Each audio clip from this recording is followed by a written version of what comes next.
It all started the moment I walked into my husband's family home. My name is Sarah, and I fell in love with Mark despite knowing that his mother, Mrs. Elizabeth Thompson, had never approved of any woman her son brought home. Little did I know, I was about to embark on a tumultuous journey filled with heartache and betrayal. The Thompson family residence was a grand, imposing mansion that exuded an air of opulence. As I approached the front door, nerves fluttered in my stomach. I clutched the bouquet of flowers tightly, hoping it would serve as a peace offering to Mrs. Thompson. Upon entering, I was greeted by a magnificent foyer adorned with exquisite artwork and elegant furniture. Mark's mother stood at the top of the grand staircase, her icy blue eyes fixated on me.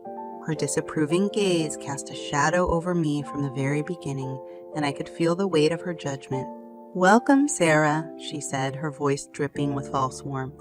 "I hope you find our home to your liking." "Thank you, Mrs. Thompson," I replied, trying to mask my apprehension with a smile. "It's a beautiful house."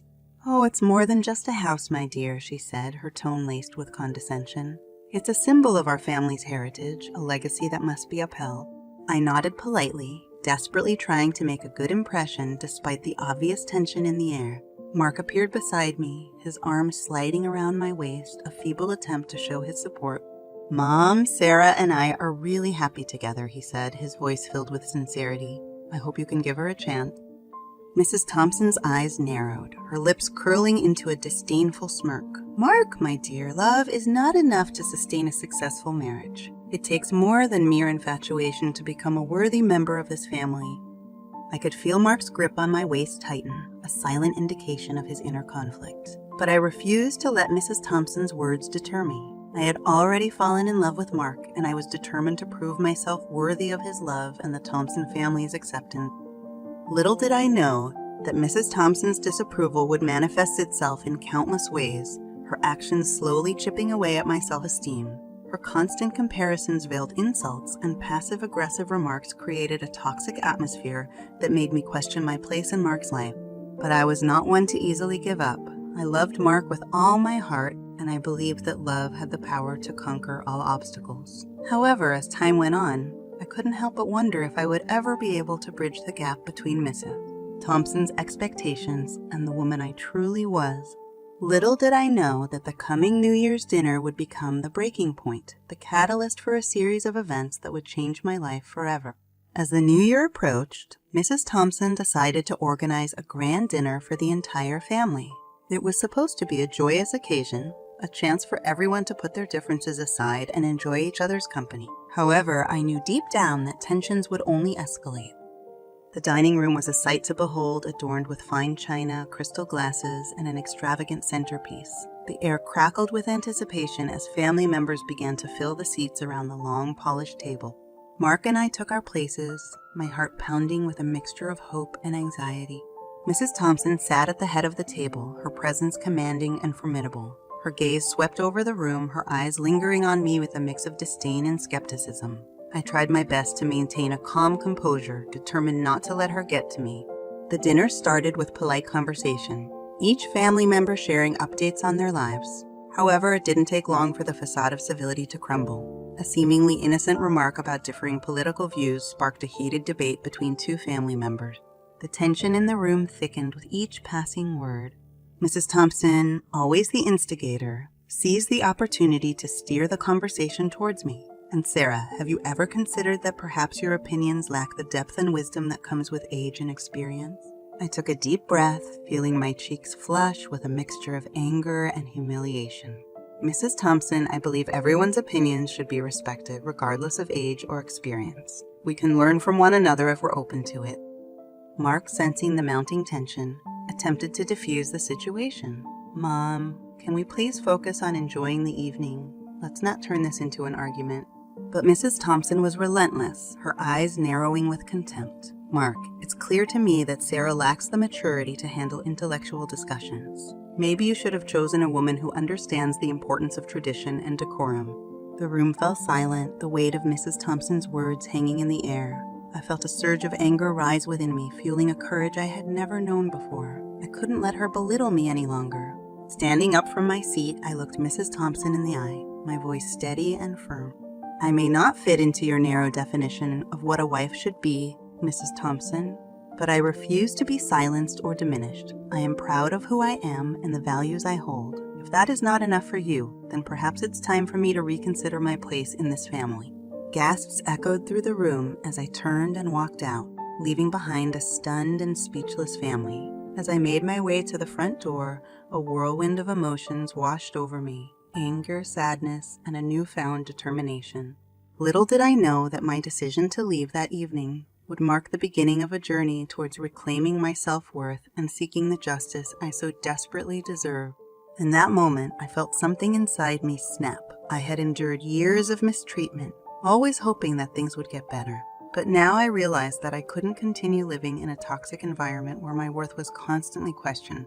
With tears streaming down my face, I calmly replied, "All right."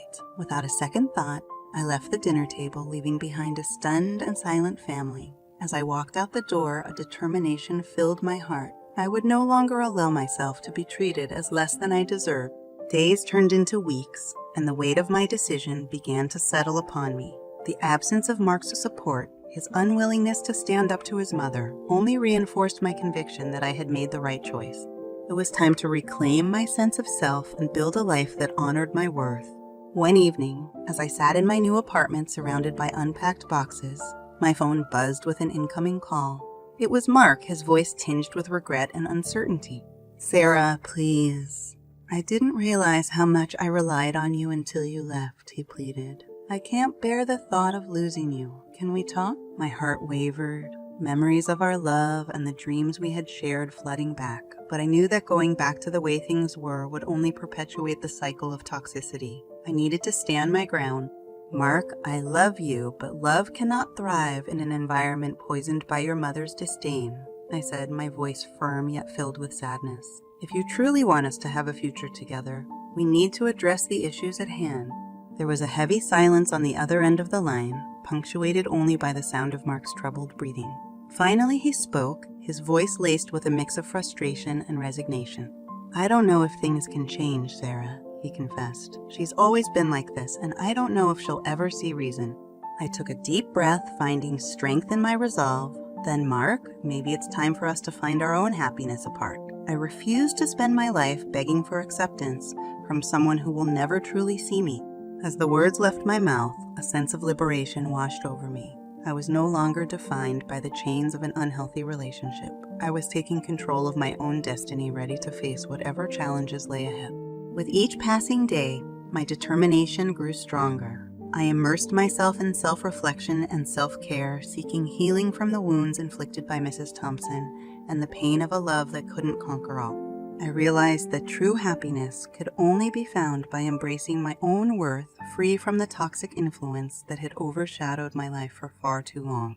Little did I know that this breaking point would mark the beginning of a transformative journey, one that would lead me towards an unexpected path of revenge, where I would find the strength to fight for justice and emerge stronger than ever before. Days turned into weeks, and the anger inside me transformed into a steely resolve. I decided to fight back, not just for myself, but for every moment I had been belittled and disrespected. I filed a lawsuit against my own family, seeking justice and retribution for the years of emotional abuse I had endured. As I sat in the lawyer's office, poring over the details of the case, a fire burned within me. It was no longer just about seeking financial compensation. It was about exposing the truth, unearthing the darkness that lurked beneath the facade of a picture-perfect family. My lawyer, Mr. Anderson, looked at me with a mix of concern and determination. "Sarah, this won't be an easy battle. They have power, influence, and a network of loyal allies. But if you're willing to push forward, I'll be by your side every step of the way." I nodded, my voice filled with determination. "I'm ready, Mr. Anderson. I won't let them silence me any longer. It's time to shed light on the years of emotional abuse I endured at their hands."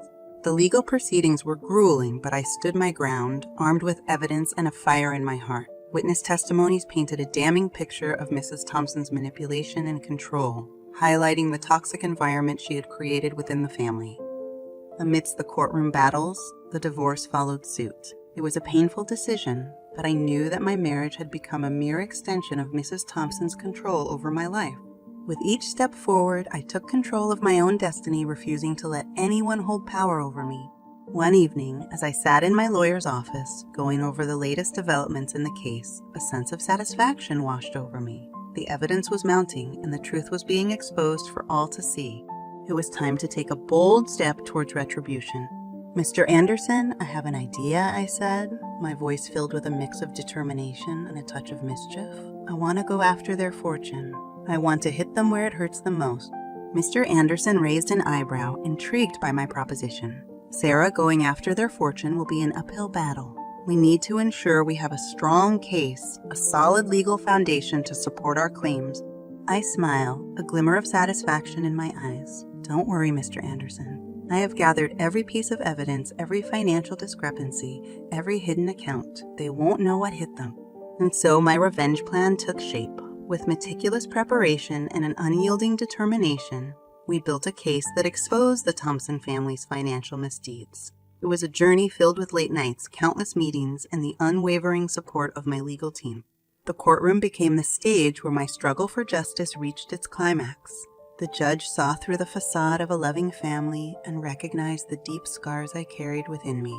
As the gavel fell, my victory was pronounced. I was awarded half of the fortune that I had once believed was out of my reach.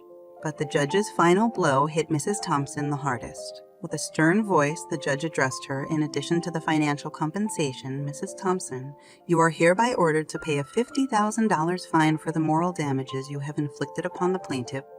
I could see the shock and disbelief on Mrs. Thompson's face as the weight of her actions finally caught up with her. It was a moment of sweet satisfaction, knowing that justice had been served and that I had successfully turned the tables on the woman who had tormented me for so long. As I left the courtroom that day, a sense of closure washed over me. Revenge had been achieved, but more importantly, I had regained my dignity and self-worth. The journey was far from easy, but it had transformed me into a woman who would never again allow herself to be silenced or diminished.